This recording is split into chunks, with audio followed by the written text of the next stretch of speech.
First of all, thank you for joining us here today. Saskatchewan police officers are working on the front lines in our province day and night to keep us safe. But the reality is that Scott Moe and the Sask Party aren't working with them. In fact, under Scott Moe and the Sask Party, Saskatchewan has the highest crime rate in all of Canada. Scott Moe has dragged Saskatchewan into last place when it comes to public safety. And it's clear that our police officers need more resources. But instead of giving those needed resources to frontline officers, Scott Moe and his Sask Party launched their Pet Marshals Project, a service that RCMP officers and over 100 municipalities oppose because it's going to draw even more attention away from front lines and communities. In fact, Scott Moe and the Sask Party have already spent over $14 million, but have yet to deliver a single additional officer to our communities. Our plan would hire at least an additional 100 officers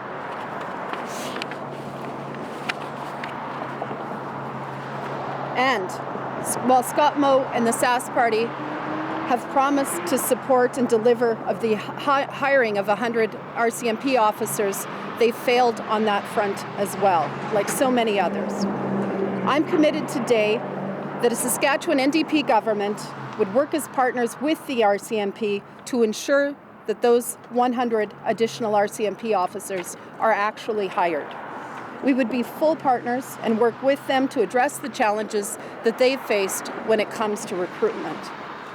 We would make serving in Saskatchewan appealing for new officers by ensuring that they have the resources that they need and are supported in their communities. This is critical. It's a big part of how we're going to get Saskatchewan out of last place when it comes to public safety. You know, over the last number of weeks and months, I've heard from so many families who are scared to send their kids down to the corner store after dark, people who are scared to walk their dogs, seniors who are afraid in their own houses, and people in rural communities who are concerned about the long and growing wait times to respond to RCMP calls. People are worried, and it's time for change. You deserve to feel safe in your own home and in your own community. We have a plan to get tough on crime and tough on the causes of crime. We'll help families and business owners and places of worship stay safe with our security rebate program. And at the same time, we're going to be tough on the root causes of crime with effective addictions and mental health treatment, housing, and support to help people onto that better path. Our plan will make our streets safer, and it will keep people safe by directing the resources needed to where they are most effective on the front lines. With that, I want to say thank you, and I'm happy to answer any questions that you may have. You said add 100 officers. Is that all RCMP or is that municipal? So the 100 is the number of officers that we could hire by redirecting the money that's currently going into the Marshals Service. The additional 100 are the 100 officers that Scott Moe and the Sask Party had promised would be hired into the RCMP. It's a promise they haven't kept. What we're hearing is that they haven't been effective in partnering with the RCMP to ensure that those promised officers are actually trained and deployed in this province. There are some barriers to recruitment. We would work with the RCMP to ensure that those barriers are addressed so that it's not just a promise, it's 100 additional RCMP officers delivered to communities across the province. You mentioned making it more appealing for rural policing and making sure it's more. What would exactly the NDP do? Yeah. Well, one of the things that we're hearing is that they don't have a willing partner with the provincial government right now to address some of the barriers to serving in Saskatchewan. Now, those barriers, those challenges are a bit different in every community across the province. The one thing that is consistent across the province is that we don't have the officers that are needed, that crime rates are rising, and there is no effective plan to address some of the root causes of crime, as we've said, mental health and addictions. One of the first things when I was elected in 2016, I remember one of the first meetings we had was with the chief of police up in Saskatoon. And at that time, the crime rates were already starting to climb in this province. And I remember asking about what was driving crime in the province. And then the answer is the same as it is today. In many cases, mental health and addictions. We haven't seen an effective plan to address those issues. In fact, we've seen the Sask Party make it worse with some of their decisions, like the changes to the CIS program in this province.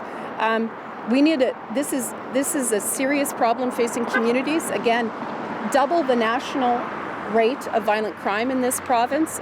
No effective plan to this point from the Sask Party to address it. In fact, we've seen those rates continue to grow. This is our plan, all hands on deck across the board plan to start to turn those numbers around, but most importantly, to ensure that we are restoring safety to Saskatchewan communities. How soon can residents see those 100 officers? Sorry? How soon can people see those 100 officers? As soon as they can be hired, like redeploying that the money, the $20 million that the Sask Party has proposed to invest into the Marshals Service. As soon as we can if we were to form government, as soon as we could get those officers trained and deployed to Saskatchewan communities. Again, these are existing police forces, municipal police forces, the RCMP. Municipalities have been asking for years for additional resources to be able to recruit and retain those officers in the province. Instead we got a Marshals Service that no one asked for, that's already spent $14 million. And even when they announced that plan in 2002, or 2022 rather, their plan wouldn't deliver an additional officer on the streets for 8 additional years. It's not the way that you address something that is such a crisis in communities as growing crime rates. And there's been a lot of wonderful things about driving around this province over the last number of years, but one of the things that's really been jarring is the rate of crime that we're seeing in communities. It's something that is on the increase and needs to be effectively addressed. We believe that our plan is not only that investment, but that willingness to work with communities, work with frontline officers to start to turn around what we're seeing. Do you have a target though, in terms of a timeline if you want to see 100 officers? Realistically, what would work? Again, different communities will face different challenges. In some communities, it's, needing to have housing available for those officers to be, and the availability of recruits. If there are trained officers who could be drawn back into active duty, or the need to train RCMP officers or municipal officers in other areas. We know that the solution isn't, and this is another one of the concerns with the Marshals Service, to draw officers from those existing forces to take part in the Marshals Service. So my answer is as soon as possible. We've deployed those dollars in the first year of our plan, and we would get to work right away to ensure that we have officers when they're needed, and they're needed right now. Police force responsible, be that RCMP or RPS or whoever, how do you avoid over-policing, or what role does the government play in creating trust between the community and their police force? Our critic Nicole Sarr has done a lot of work on this in terms of ensuring public accountability for police forces. One of the things that we've heard from frontline officers themselves is the need for more support, yes, for more officers, but also support to deal with mental health and addictions in the province, something that we haven't seen. So I've often said that we will never have enough police officers if we don't start to address the issues that are really fueling crime in the province. mental health and addictions concerns, getting tough on those who are bringing poison into our communities, that are seeing record numbers of overdoses, have actually seen our life expectancy in this province drop more than any other province by 2 years because we're losing people. Accountability has to be part of this.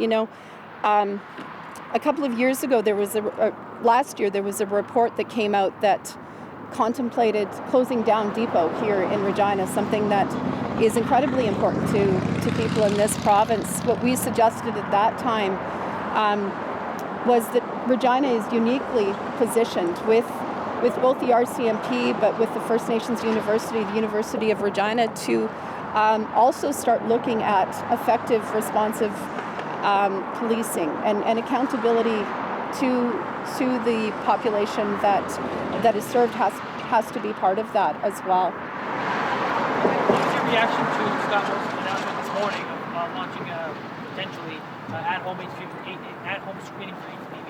Mm-hmm. Well, I mean, all tools possible for addressing rates of cancer, HPV, should be looked at. The one concern that is, I've heard from those working on the front line, those working in cancer care, is detection is important for people, but once they get those abnormal results, perhaps, the bigger concern is actually accessing cancer care, given the wait lists that we already have in the province. Our plan and our focus is on ensuring that we are stabilizing the workforce, that we are actually recruiting and working with those on the front line, whether it's in cancer care or women's health or any area of healthcare in the province. I'm not sure that that's been done in this case. Again, it's an idea we've seen tried in British Columbia. If it's going to help rates of HPV and cancer in the province, I think that's something that is definitely worth looking into. But the concern I have is once someone gets an abnormal result, is the cancer care going to be available for them when they need it? Because we already know that cancer care in this province, like all areas of healthcare, is incredibly stressed. About mental health and addictions, would you be supportive of forced treatment for addiction? I think, as I said, given what we see with twice the rate of violent crime in the country, rising rates of crime, we are open to effective responses on all fronts. This can't be just one size fits all, as we've seen. We would be open at looking at if that's effective, but it will not be effective on its own. We need to attack this problem from all fronts, and that has to mean working with those who work on the front lines of addictions and mental health in our communities, ensuring that they have the supports that they need, looking at new avenues, effective avenues to address crime, certainly more police officers on the ground. This, like so many others, is an incredibly complex issue, and we want to ensure that we have an effective response. Because right now, too many people in this province simply are not safe. Too many people are dying on our streets, and we're watching crime rates rise. You talk about teams to address the drug problem in the province. Would that be at all similar to the drug teams that the Sask Party government has? The PAC teams you're talking about? I worked on the front lines, and I know that they can be incredibly effective, those PAC teams. We are looking at investing in the things that are effective. I know that the police service here in Regina, for example, has been asking for more support for those PAC teams. I think ensuring that we have the responses, and again, not one size fits all, but we're looking at what is actually effectively going to reduce rates of crime. PAC teams have been helpful. They could use more resources, and again, I know that both those working on those teams and those frontline officers have been calling for those supports.